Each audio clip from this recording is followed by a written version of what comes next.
Halo semua, salam jumpa dengan Leila Mona Ganim. Saat ini saya ingin sharing tentang perkembangan masyarakat dan media. Bagaimana sih perkembangan masyarakat itu? Kalau kita lihat dalam 200.000 tahun perjalanan manusia, banyak sekali perkembangannya. Dulu keberadaan manusia itu dekat sekali dengan alam.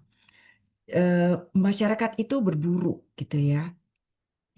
Eh, Awal-awal dari adanya manusia itu masyarakat itu berburu, kemudian menikmati kedekatan dengan alam, hidup bersama dengan alam. Kemudian perkembangan berikutnya adalah 13.000 sebelum Masehi, itu teknik irigasi berkembang dan masyarakat menjadi agraris. Mulai banyak muncul masyarakat agraris. Kemudian di akhir abad ke-18 itu ada penemuan steam lokomotif dan setelah itu ada produksi massal dan ini munculnya masyarakat industrial. Kemudian di pertengahan abad ke-20 itu penemuan komputer. Maka muncullah masyarakat informasi. Dari abad ke-21 hingga kini, sekarang ini muncul masyarakat 5.0, masyarakat yang smart, sangat pandai. Nah, teman-teman semuanya, perubahan itu tidak dapat diabaikan. Kita lihat lagi dari pertanian ya, dari yang hidup dengan alam, berburu, kemudian masyarakat pertanian, kemudian ke pabrik, kemudian dari pabrik masyarakat industri 1.0 ya,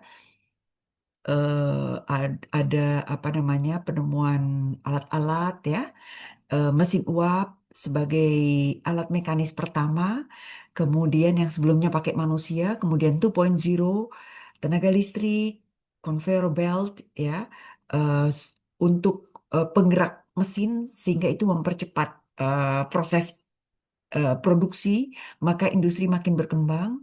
Kemudian mulai adanya industri komputer, maka ini 3.0 dan selanjutnya 4.0 yaitu teknologi digital pada semua produk internet berkecepatan tinggi, sistem otomatisasi di berbagai industri, dan selanjutnya adalah makin hilang keberadaan manusia atau makin minim penggunaan manusia karena banyak sekali dibantu oleh robot.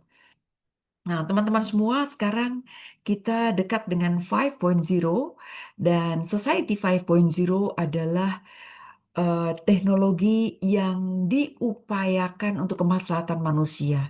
Fokus dari industri 5.0 adalah mengkombinasikan pemberdayaan antara manusia, teknologi, dan data. Teman-teman semua, sekarang ini sudah banyak sekali robot-robot yang membantu, termasuk robot manusia. Namanya Sofia, ini yang waktu itu sudah pernah mendapat kewarganegaraan ya. Segala atau berbagai hal sekarang dibantu oleh robot. Kita hidup bersama dengan robot. Firefighter, dentist, doctor, singer, director, police, painter, architect, chef, teacher dibantu oleh robot ya. Em, Pembedahan, implantasi dan lain sebagainya. Sampai ke CEO atau Board of Directors dalam perusahaan diantaranya adalah robot juga. Polis dan lain sebagainya, arsitektur, digital arsitektur dan lain sebagainya. Teman-teman semua, kita tidak dapat mengabaikan fondasi dari teori sosial klasik. Maka pada kajian kita kali ini, saya ingin menghubungkan fondasi teori sosial klasik yang nantinya dihubungkan dengan media digital, begitu ya. Secara klasik, eh, tokoh-tokoh ini tidak dapat diabaikan. Karl Marx, Max Weber, Emil Durkheim, ini semuanya adalah tokoh-tokoh penting teori sosial klasik. Karl Marx itu berfokus pada struktur ekonomi dan konflik kelas, gitu ya. Jika kita melihat tentang sejarah dan apa namanya gagasan-gagasan Karl Marx itu diinspirasi oleh pada saat eh, abad ke-19-an, dan pada saat itu struktur ekonomi dan politik kelas itu menjadi menjadi masalah ya. Maka kepemilikan alat produksi menentukan kekuasaan dan ideologi. Max Weber itu berfokus pada rasionalisasi masyarakat modern dan ide utamanya adalah efisiensi dan birokrasi yang mengatur kehidupan sosial. Kemudian Emil Durkheim yang fokusnya pada integrasi sosial. Gagasan pokoknya adalah solidaritas, menjaga keteraturan, dan perubahan cepat dapat menimbulkan anomi. Teman-teman semua, dalam konteks digital, kita juga tetap menggunakan gagasan-gagasan klasik mereka yang kita kontekskan pada media digital saat ini. Untuk melihat bagaimana struktur masyarakat berubah akibat industrialisasi.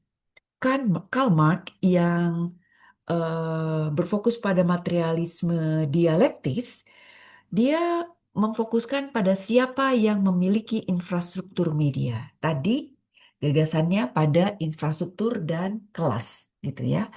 Nah, Max Weber, yaitu rasionalisasi dan birokrasi, dia menganalisis bagaimana media digital kita dapat menggunakan untuk menganalisis bagaimana media digital menciptakan efisiensi yang birokratis.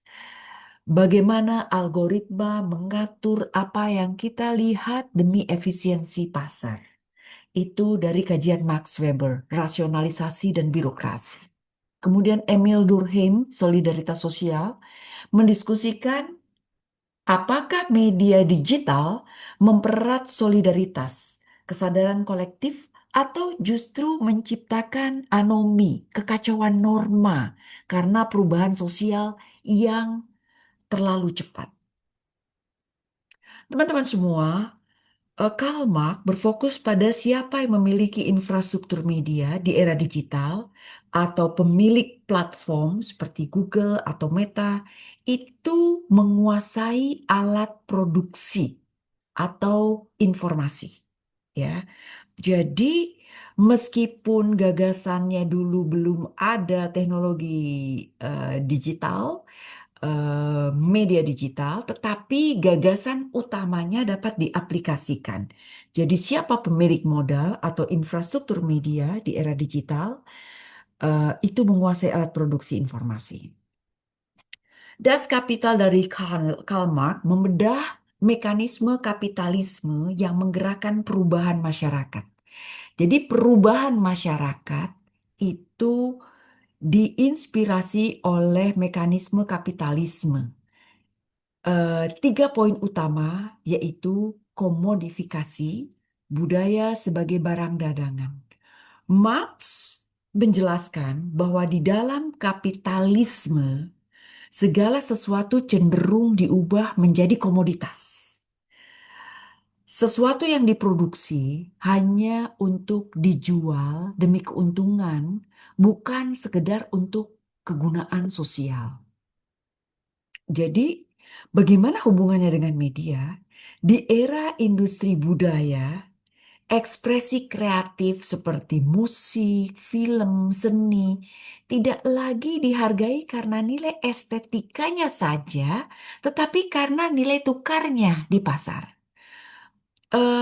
Di dalam konteks digital saat ini, perhatian dan data pribadi kita adalah komoditas utama yang dijual oleh platform kepada pengiklan.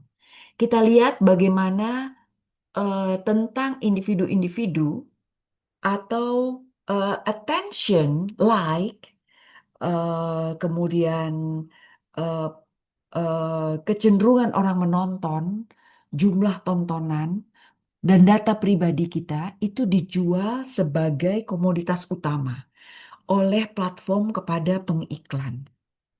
Kemudian, selain sebagai komodifikasi, kita juga melihat kepemilikan alat produksi, means of production. Ini adalah inti dari struktur masyarakat menurut Marx. Siapa yang menguasai teknologi dan infrastruktur atau alat produksi, dia yang menguasai arah perkembangan masyarakat. Dulu alat produksi berupa tanah, feodalisme, dan pabrik mesin uap atau industri pada saat itu. Masyarakat terbagi antara pemilik modal, burjuis, dan pekerja, proletar. Nah, di dalam konteks digital saat ini, alat produksi informasi saat ini adalah server, algoritma, dan satelit.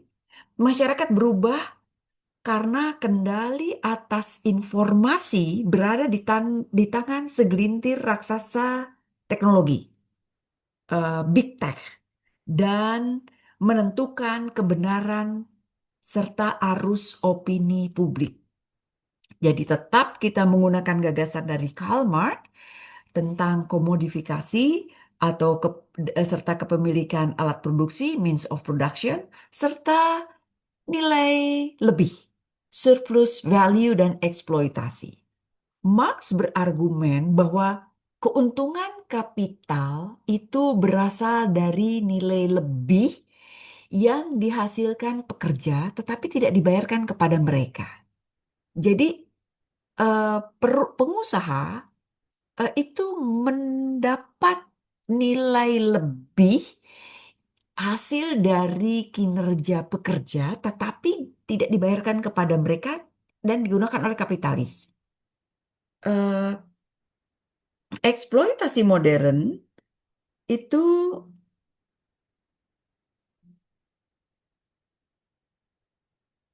bentar ya, kita pause dulu. Oke, jadi Mark berargumen bahwa keuntungan kapitalis itu berasal dari nilai lebih yang dihasilkan pekerja tetapi tidak dibayarkan kepada mereka. Eksploitasi modern saat ini di dalam industri media digital, fenomena ini bergeser menjadi digital labor. Konteks digital, ketika Anda membuat konten di TikTok atau Instagram secara gratis, Anda sebenarnya sedang bekerja menghasilkan konten yang meningkatkan nilai perusahaan tersebut. Keuntungan besar itu lari ke pemilik platform, sementara pengguna atau pekerja digital hanya mendapatkan kepuasan sosial atau hiburan. Luar biasa ya, ini penting untuk menjadi perhatian kita. Semua sekarang diubah menjadi komoditas, ya. Semua diubah menjadi komoditas. Next, kita akan lihat berikutnya adalah dari Max Weber. Teman-teman semua, eh, Max Weber itu, sebentar, saya simpan dulu ini, ya. Jadi, eh, perubahan, bentar, simpan di sini. Perubahan struktur masyarakat akibat industrialisasi bertransformasi ke era digital, ya. Jadi dari industrialisasi ke era digital. Max Weber menjelaskan mengapa dunia terasa begitu teratur tapi dingin, ya. Rasionalisasi, rise of calculability, calculability, the rise of calculability, Weber itu berpendapat bahwa masyarakat modern bergerak dari Tindakan yang berdasarkan pada tradisi atau emosi menuju tindakan yang berfokus kepada perhitungan efisiensi. Intinya dari Max Weber itu efisiensi, ya, dari tradisi atau penggunaan emosi gitu ya ke efisiensi. Eh, di dalam industrialisasi, pekerja dipecah menjadi langkah-langkah kecil yang bisa dihitung secara matematis demi hasil maksimal. Di dalam perusahaan industri itu ada SOP, ada panduan teknis detail gitu ya. Itu tuh sebagai upaya untuk menghitung secara matematis melalui langkah-langkah kecil supaya hasilnya maksimal. Di dalam media digital, fenomena ini terlihat pada algoritma. Keputusan tentang apa yang Anda tonton bukan lagi berdasarkan selera organik, melainkan kalkulasi data, skor relevansi, durasi menonton, tingkat konversi yang bertujuan menciptakan efisiensi pasar bagi pengiklan. Jadi luar biasa nih ya. Eh, Birokrasi dan otoritas legal rasional. Weber melihat birokrasi sebagai cara paling efisien untuk mengatur massa dalam masyarakat industri. Birokrasi bekerja berdasarkan aturan tertulis, hierarki yang kaku, dan ketidakterikatan emosional, impersonalitas. Dalam masyarakat media, perusahaan teknologi besar, big tech, adalah bentuk birokrasi digital baru. Mereka mengatur jutaan orang tanpa interaksi manusia langsung. Kalau akun yang kita miliki diblokir, kita tidak berbicara dengan manusia, melainkan dengan sistem otomatis yang bekerja berdasarkan syarat dan ketentuan. Aturan legal rasional. Jadi kata dingin itu masuk ke sini gitu. Efisiensi yang dingin, hubungan manusia diatur oleh prosedur teknis, bukan lagi kedekatan personal. Jadi, Max Weber ini mengingatkan bahwa ada pergeseran besar dari tradisional atau emosi ke tindakan yang berdasarkan perhitungan efisiensi. The Iron Cage atau sangkar besi ini adalah salah satu konsep Weber yang paling terkenal. Akibat rasionalisasi dan birokrasi yang berlebihan, manusia terjebak dalam sistem yang mereka buat sendiri demi efisiensi. Jadi, struktur masyarakat, manusia di era industri itu kehilangan makna spiritual dan kreativitasnya karena mereka hanya menjadi skrup kecil dalam mesin yang besar. Dalam konteks media digital, kita terjebak dalam filter bubble dan pola konsumsi yang diatur oleh sistem. Kita merasa bebas untuk memilih konten, tapi sebenarnya kita ada di dalam sangkar besi digital gitu. Seolah-olah kita boleh milih, tapi kita sebenarnya di sangkar besi digital, di mana pilihan kita itu sudah diprediksi dan dibatasi oleh algoritma demi kepentingan akumulasi modal. Weber menyebut proses ini sebagai disenchantment, hilangnya pesona dunia. Semua menjadi dapat diprediksi dan tidak ada lagi keajaiban karena semua sudah dihitung. Efisiensi, ya, semua bentuknya efisiensi, seperti misalnya contohnya dari sini prosesnya ke tahap berikutnya boleh eh, balik, nanti dibalik itu badannya dibalik, dia harus ngerjain yang lain lagi. Semua dihitung ininya. Nah, sekarang dihitungnya itu kalau zaman industrialisasi itu seperti ini gitu.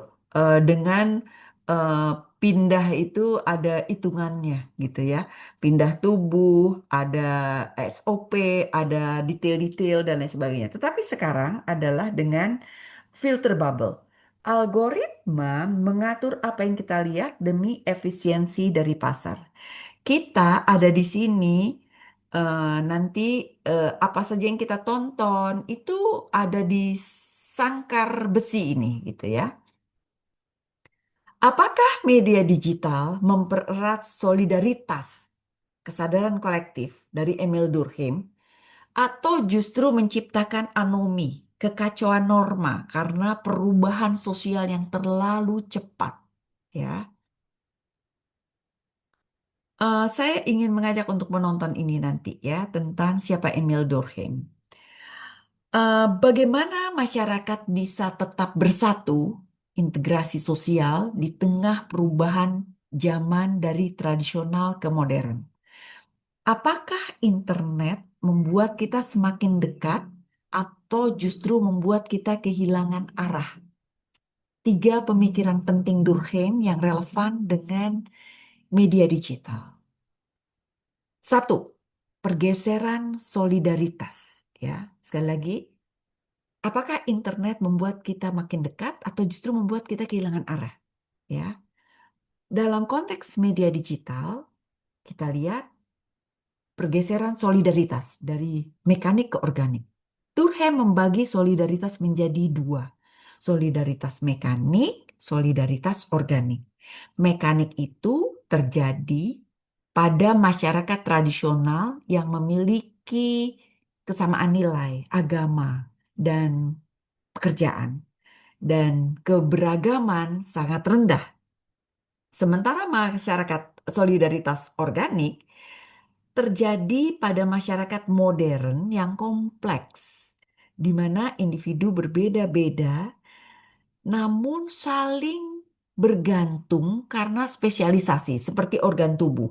Nanti yang ini bagian eh, apa namanya membuat baju, yang ini membuat makanan. Ini eh, kompleks gitu ya. Modern yang kompleks di mana individu yang berbeda-beda tapi saling tergantung karena spesialisasi. Nah, di dalam dunia digital eh, media digital itu mempercepat solidaritas organik. Kita tidak perlu mengenal tetangga kita, ya, jadi organik. Namun kita bergantung pada penyedia konten, kurir ojek online, pengembang aplikasi untuk menjalankan hidup. Media digital menciptakan solidaritas jaringan di mana kita bersatu bukan karena kesamaan lokasi, tapi karena kesamaan kepentingan atau isu. Misalnya gerakan amal di media sosial gitu ya. Jadi kita lebih cenderung organik saat ini, gitu. Kemudian kesadaran kolektif, kolektif conscience. Ini adalah totalitas kepercayaan dan sentimen bersama yang ada dalam masyarakat. Durkheim berpendapat bahwa masyarakat itu butuh ritual bersama untuk memperkuat kesadaran kolektif. Jadi, media digital itu mempererat. Media sosial itu bisa menjadi ruang ritual digital seperti perayaan Hari Nasional, dukungan terhadap korban bencana dengan tagar Pray for Indonesia atau Pray for apa saja ya, yang memperkuat kesadaran kolektif secara global. Nah, yang melemahkan di sisi lain, algoritma menciptakan echo chamber, ruang gema. Kita hanya berkumpul dengan orang yang setuju dengan kita, dan hal ini memecah kesadaran kolektif bangsa menjadi fragmen-fragmen kecil yang saling bermusuhan atau terpolarisasi. Jadi, teman-teman semua, kalau kita melihat bagaimana Durkheim bahwa masyarakat punya kebutuhan ritual bersama untuk memperkuat kesadaran kolektif, tetapi pelaksanaannya melalui media sosial. Dan ini akan membuat echo chamber, ruang gema, di mana kita akan berkumpul dengan orang-orang yang sepakat dengan kita saja, gitu. Karena sangkar emas tadi. Anomi, kekacauan norma. Anomi adalah keadaan di mana masyarakat kehilangan arah atau norma karena perubahan sosial yang terlalu cepat sehingga nilai-nilai lama tidak lagi berlaku, sementara nilai baru belum terbentuk. Ini kita rasakan sekarang ini, ya. Industrialisasi yang terlalu cepat di masa lalu atau digitalisasi yang terlalu masif saat ini, ya. Industrialisasi terlalu cepat di masa lalu atau digitalisasi yang terlalu masif saat ini. Media digital seringkali menciptakan anomi digital. Perubahan teknologi terjadi begitu cepat sehingga hukum dan etika tertinggal di belakang. Jadi, eh, kekacauan norma itu kita rasakan. Fenomena cyberbullying, penyebaran hoax, atau pembatalan massa, cancel culture. Di sini norma sosial seringkali tidak jelas apa yang dianggap salah oleh satu kelompok, dianggap benar oleh kelompok lain, dan individu merasa bingung atau bebas bertindak tanpa kendali moral karena merasa anonim atau tidak terikat norma masyarakat fisik gitu. Ini juga kita rasakan beberapa saat yang lalu ketika seseorang Yai Mim itu ya ributan sama tetangganya gitu ya dan tetangganya memviralkannya ini menimbulkan masalah juga gitu ya. Dia ini kebetulan dia ada gambar orangnya tetapi menjadi lebih berani dibandingkan sebelum-sebelumnya kalau berhadapan secara langsung begitu ya. Theodor Adorno itu membahas tentang dialektik Del Aufklärung, kritik industri budaya, Theodor Adorno. Theodor Adorno dan Max Horkheimer mengenai industri budaya dari Mazhat Frankfurt. Inti dari pemikiran mereka, budaya saat ini bukan lagi diciptakan untuk kepuasan batin atau ekspresi seni yang jujur, melainkan diproduksi secara massal seperti barang-barang di pabrik.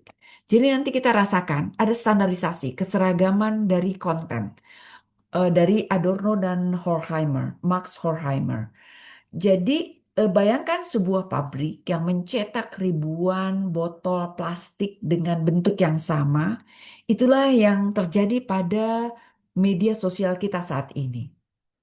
Demi keuntungan komersial, industri media menciptakan rumus atau formula yang terbukti laku. Jika satu lagu atau jenis jogetan viral, maka ribuan konten lain akan meniru pola yang persis sama. Contoh di TikTok, algoritma mendorong kita menggunakan audio yang sedang tren. Akibatnya jutaan orang membuat konten yang serupa. Kreativitas menjadi terbatas karena semua orang ingin masuk ke halaman FYP dengan cara mengikuti standar yang sudah ada. Misalnya goyangan-goyangan tertentu yang begini-begini dan lain sebagainya itu ya. Itu mengikuti standar yang sudah ada. Komodifikasi budaya. Budaya sebagai barang dagangan. Komodifikasi adalah proses mengubah sesuatu yang bersifat pribadi atau seni menjadi barang yang bisa diperjualbelikan. Seni tidak lagi dilihat apakah ini indah atau apakah ini bermakna, melainkan apakah ini bisa menghasilkan uang. Nilai seni digantikan oleh nilai pasar. Jadi seniman akan melihat ini menghasilkan uang nggak ya, gitu ritme-ritmenya itu bisa menarik orang nggak ya gitu. Ya. Jadi karya seni seperti musik atau foto kini sering dinilai dari berapa banyak likes, shares, atau streaming yang dihasilkan. Jika sebuah karya tidak menjual atau tidak sesuai dengan keinginan pasar, karya tersebut dianggap tidak berharga, melainkan secara estetika sangat bagus. Budaya bukan lagi untuk memperkaya jiwa, tapi memperkaya pemilik platform. Kemudian dari Theodor Adorno dan Max Horkheimer ada kepatuhan massa atau konsumen menjadi pasif. Adorno dan Horkheimer berpendapat bahwa industri budaya berfungsi sebagai alat penenang agar masyarakat tidak kritis terhadap sistem yang ada. Media digital memberi kita ilusi kebebasan memilih. Kita merasa bebas memilih video mana yang mau ditonton, padahal semua pilihan itu sudah disiapkan oleh algoritma. Jadi boleh milih A, B, C, D, dan itu sudah disiapkan. Media menyiapkan hiburan tanpa henti, seperti scrolling tanpa akhir, dan membuat otak kita menjadi mati rasa. Alih-alih menggunakan internet untuk perubahan sosial yang kritis, banyak masyarakat terjebak menjadi konsumen pasif. Kita hanya mengkonsumsi apa yang sudah diberikan dengan sangkar tadi gitu ya. Mengikuti tren tanpa bertanya dan akhirnya mudah dikendalikan oleh pemilik modal atau kepentingan politik melalui data yang mereka miliki tentang kita. Eh, Kita tahu ada Gozali Everyday yang melakukan eh, pengiriman di NFT ini terus-menerus dengan pola yang sama. Begini saja menjadi laku gitu ya. Komodifikasi budaya. eh, Semua bisa menjadi barang dagangan. Adorno dan Horkheimer dalam industri budaya, sesuatu dihargai bukan karena nilai seninya, melainkan karena nilai tukarnya di pasar. Foto selfie dari selfie Gozali secara estetika mungkin dianggap biasa saja. Namun dalam NFT atau Web3, foto tersebut mengalami komodifikasi total. Foto itu menjadi aset spekulatif, orang membelinya bukan untuk menikmati keindahan wajah Gozali, melainkan sebagai barang dagangan yang diharapkan harganya akan naik. Seni telah sepenuhnya tunduk pada logika pasar modal, standarisasi, dan pseudo individuality. Meskipun Ghazali terlihat unik dan berbeda atau otentik, industri budaya memiliki cara untuk menyeragamkan keunikan. Adorno menyebut sebagai individualitas semu, pseudo individuality. Setelah Ghazali sukses, maka ribuan orang lain mencoba meniru polanya, menjual foto KTP, foto makanan, dan selfie serupa di OpenSea.